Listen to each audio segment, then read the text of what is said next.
are these people? As I said, over the weekend, part of Interstate 95. So those of you who live in the not west, East Coast East Coast. would know. I-95 basically starts from Maine, goes all the way down along the East Coast, Down to me. down to Miami, basically. So very, very, very, very, very, very, very important artery on the East Coast. So again, big story, and no one really talked about it that much, if at all. So, and given the timing, especially since now schools are about to let out, people are going to be traveling a lot more, people are going to be driving a lot more. This is not going to be good if you live in the Philly, New York, DC area, especially if you travel in between DC and New York on the regular. This not good, and like I said, not reported on at all. So we're going to do that. So fortunately, we have to go into mainstream media. So this is taken from CNN, and Selena Tabor and Zoe Scuttle, I think that's her name, reporting on this. Now, actually, I had to kind of Frankenstein this article. Yeah. So this actually technically two, because there was updates. So this was taken from Sunday. There were updates since Monday. So when I pulled it last night, this is more some of what you're Links reading are tonight is more always in the description in case people want to find those. But they report section of major I-95 highway in Philadelphia that collapsed after tanker truck caught fire underneath, could take months to repair, officials say. Well, I'm not sure. Well, we'll get into that in a second, but so here we go. A section of northbound I-95 in Philadelphia that collapsed after a tanker truck caught fire underneath the highway Sunday morning could take months to repair, stalling regional commutes and cutting off a major East Coast artery, Pennsylvania officials said. The commercial tanker truck, which was carrying a petroleum-based product, is still trapped under the collapsed highway, Pennsylvania Governor Josh Shapiro said at a Sunday afternoon news conference. Authorities are working to identify any individuals caught in the fire and the collapse, which occurred around 6:20 a.m., the governor said. Officials have not reported on any injuries. Restoring the highway will likely take some number of months, Shapiro noted. He said his office was looking at alternatives to connect the roadway beyond detours and working with federal partners on the matter. The destroyed portion of the highway is likely the busiest interstate in the Commonwealth, seeing around 160,000 vehicles daily, according to Pennsylvania Department of Transportation Secretary Mike Carroll. The fire is now under control, according to Philadelphia Mayor Jim Kenney. We are advising residents to please avoid the area and plan for alternate routes of travel, he said at the news conference. In addition to road closures, we expect delays of track collapsion and SEPTA bus routes in the area, he said, referring to the Southeastern Pennsylvania Transportation Authority, which runs buses in Philadelphia. The governor described witnessing remarkable devastation during a flyover of the scene. I found myself thanking the Lord that no motorists who were on I-95 were injured or died, he said. Well, actually, there's a change to that, adding it was a devastating sight, one that our first responders, law enforcement, and others contained very, very quickly. The causes of and circumstances surrounding the fire remain under investigation, according to officials. Earlier on Sunday, Derek Bomer, Battalion Chief of the Philadelphia Fire Department, said, "It looked like we had a lot of heat and heavy fire underneath the underpass. Explosions around the highway collapse were caused by runoff or maybe some fuel or gas lines that could have been compromised by the accident," said Bomer. "We had fire coming out of those manholes." Photos and videos from the scene showed huge plumes of smoke billowing from the interstate, which runs north and south from the Canadian border in Maine to Miami, Florida.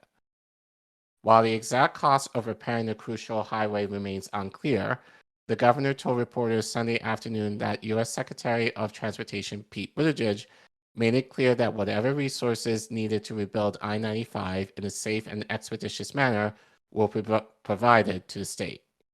While the collapse has not affected the city's drinking water quality, according to a tweet from Philadelphia Water Department, the U.S. Coast Guard is looking out for possible water pollution. A Station Philadelphia 29-foot boat was launched to the scene to observe any pollution to the waterways. They reported that there is a sheen on the water, but it seems to be confined to the cove, the Coast Guard's statement read. The substance is gasoline, and the tanker has a potential to spill 8,500 gallons. However, it has been reported to us that the cleanup efforts are mainly shoreside, meaning on land. The collapse and resulting closure of the highway will have serious ramifications for travelers in the region who depend on the crucial roadway, officials cautioned. On Sunday, SEPTA General Manager Leslie Richards said the authority will add extra capacity and service to other transportation routes and elevate all options to assist travelers in the wake of the collapse. We ask employers to be inflexible with their workforces, she said. It's going to take longer than normal to get to work tomorrow. Buttigieg was also said to expect significant regional traffic impact. This is a major artery for people and goods, and the closure will have significant impacts on the city and region until reconstruction and recovery are complete, Buttigieg said on Twitter. Our department will be there to support throughout the process of I-95 returning to normal. President Joe Biden has been briefed on the collapse, according to a tweet from the White House Press Secretary Karine Jean-Pierre. A spokesman for the Federal Highway Administration, what? Secretary. You know. Oh. A spokesperson for the Federal Highway Administration said Administrator Shaheen Bhatt would be in Philadelphia on Monday to offer federal support and assistance.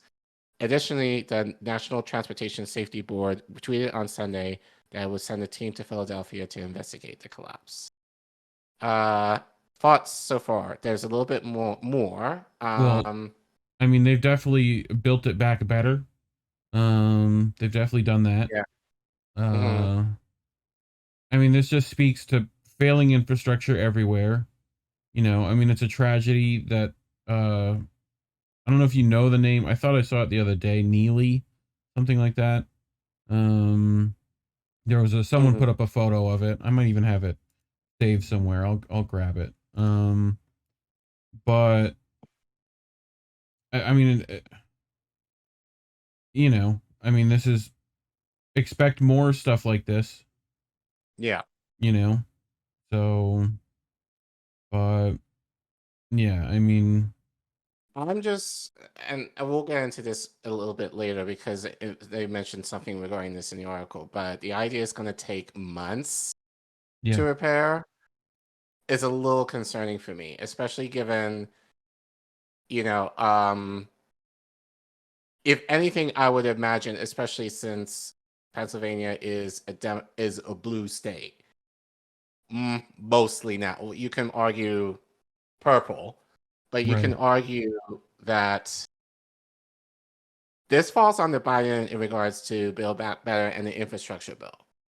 If I would think that he would facilitate expeditiously fixing this quickly.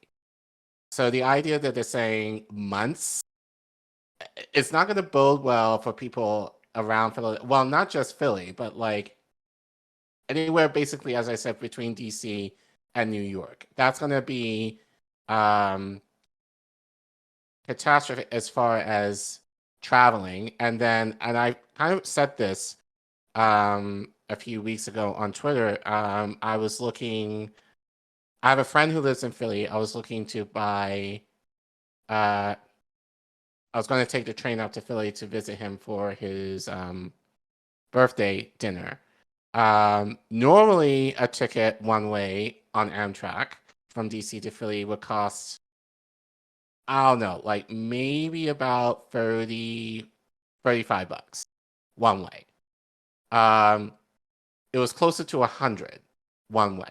And that was back in April that I was looking at these tickets to go in May. So granted, I was looking out like far enough in advance that it really should not have been that expensive, and they're already like close to $100.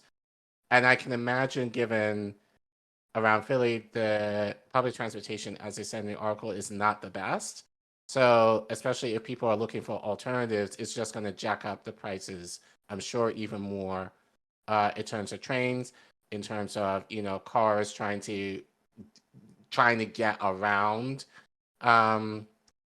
this accident. So that's going to cost more time and gas in order to try and make those detours.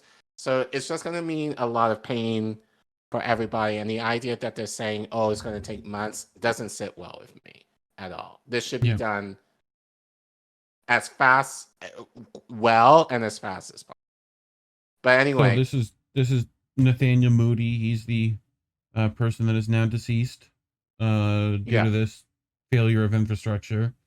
So, right. pour one out, show some respect, moment of silence, so on and so forth.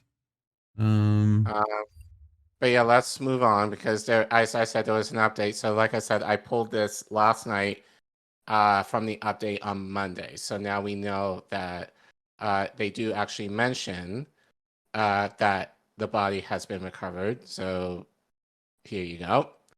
A body has been recovered among the wreckage of Sunday's I-95 collapse in Philadelphia. Pennsylvania State Police told CNN on Monday afternoon. The body was turned over to the Philadelphia County Medical Examiner. Authorities are in the process of identifying the remains. Pennsylvania State Police spokesperson Miles Snyder said authorities did not provide any information. Well, we just did. We gave you a name of the person who passed Yep. away. The truck landed on its side, and the crash into a wall ignited the fire. Pennsylvania Department of Transportation Secretary Mike Carroll said Monday. The truck was carrying 8,500 gallons of gasoline. Officials will not launch a criminal investigation into the collapse, Pennsylvania State Police said Monday. The company that owns the truck has been in contact with officials and is complying with state police, officials said. State police would not identify the company. Apparently, and I think I saw this around, it might have been a Wawa truck, possibly. Okay. That's what I was saying. Don't quote me on that. But allegedly, I'm going to say that it was a Wawa truck that was making a delivery, gasoline delivery, at a nearby stop, nearby Wawa. So that's kind of again, that's what I saw online. Not sure if that's confirmed as yet. Authorities have not identified the driver. A previous highway collapse illustrated how long it can take to make repairs. So here's what I was getting into in terms of, how long something like this should take or could take. In 2017, a 92-foot long elevated section of Interstate 85 in Atlanta collapsed following a fire. Officials were able to replace 5 spans of the overpass in 6 weeks, sooner than originally expected. The repairs came with a $16 million price tag. Traffic was diverted to other interstates in and around the city. That fire was fueled by construction materials stored in a state-owned storage lot under the highway. More than 2/3 of the 44 state departments of transportation polled by CNN after the 2017 collapse said that the incident prompted them to inspect local bridges and re-examine storage policies. So actually, if we take a look at this, so I pulled this. So Chris on Twitter commented that Right. Go ahead. that they have 6 people working on this. We're not getting on I-95 back until 2036. So Indy in the chat said that, yeah, and based on what I looked at online, they are working around the clock to right now at least fix the damage and all the debris. But you see, like, that's what, like 4 lanes Yeah. that needs to be On that one side replaced. alone, and the other side probably has damage too. too. So like that structural right damage. damage, which will So probably that's that another whole 8 thing lanes. And that's right. So that the whole issue is that it's two. It's these right. 4 lanes and the damage to this road, right? And the damage to these 2 roads here. So you're at that junction. So yeah, that's a lot of concrete and rebar and earth and time and you know. So Yeah. yep, So and they're that saying it's going to sucks. take. Um. So can you zoom out, please? Mhm. Shortly before the collapse, Mark Fusetti was driving south on I-95 in Philadelphia to pick up his son from the airport Sunday when he saw large plumes of smoke and started shooting video. At first, he thought it was a brush fire. Fusetti's cell phone footage appears to show his car and other vehicles driving over a dip along I-95 as smoke billowed out from under both sides of the highway. He said he was startled by the dip. It felt like you drove off a curb, Fusetti said. So if you want to play that, Yep. so this is his video. This one I can sound up. Yeah, you can. We're on 95 right now.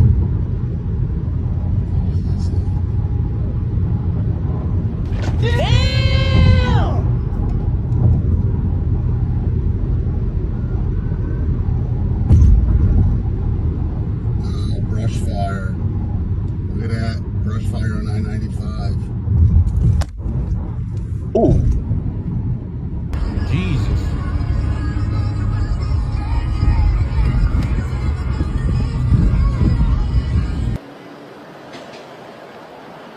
Now that's a lot of damage!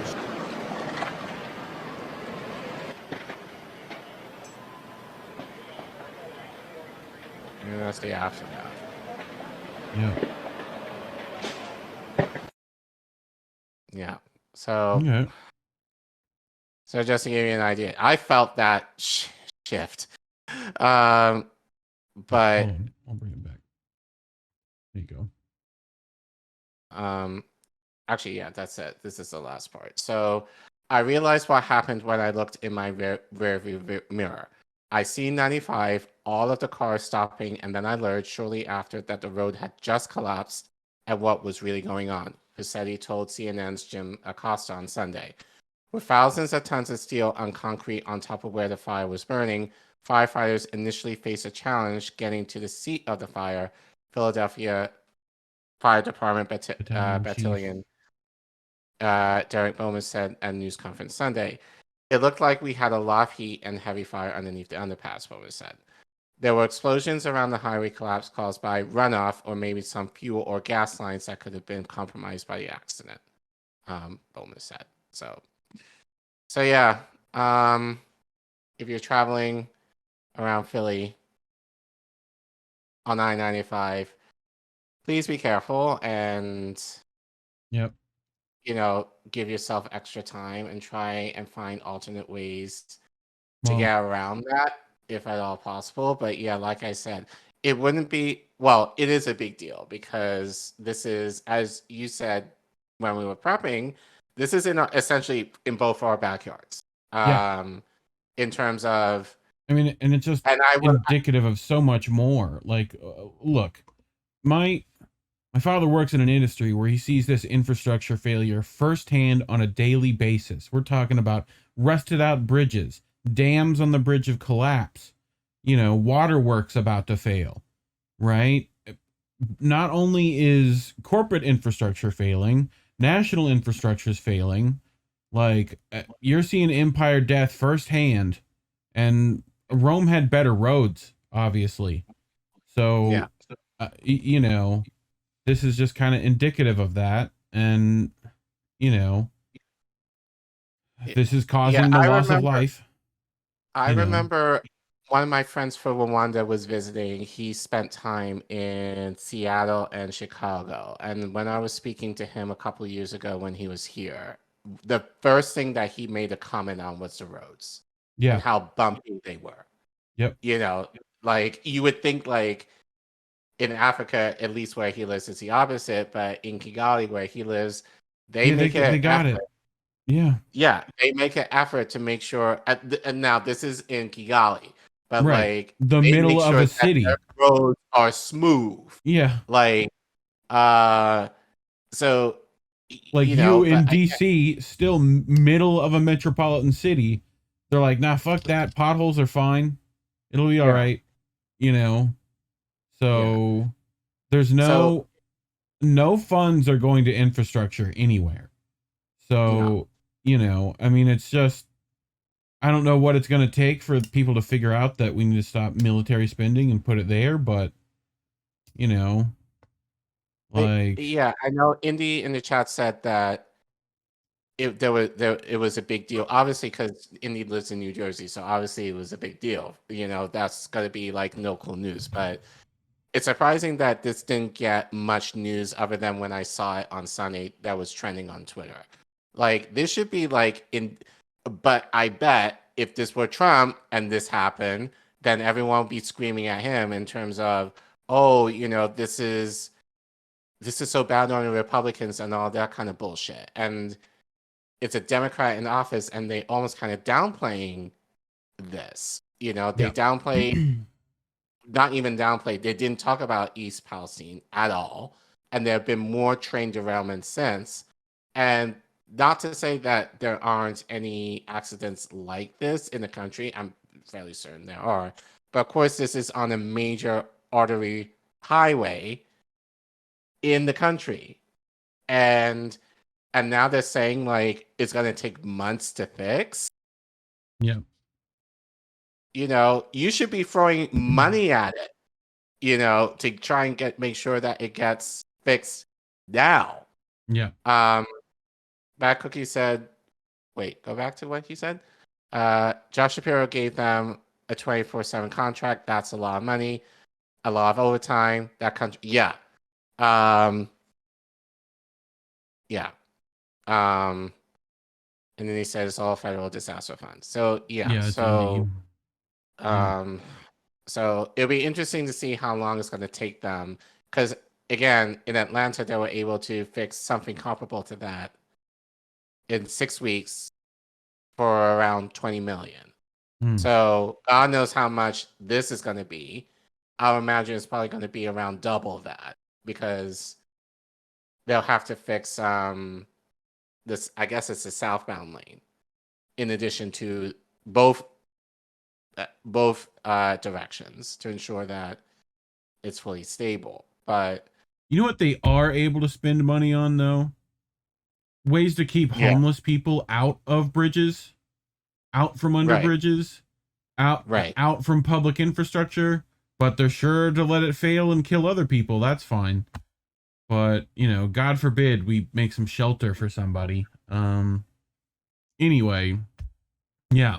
So I'm ready to head on to our next one.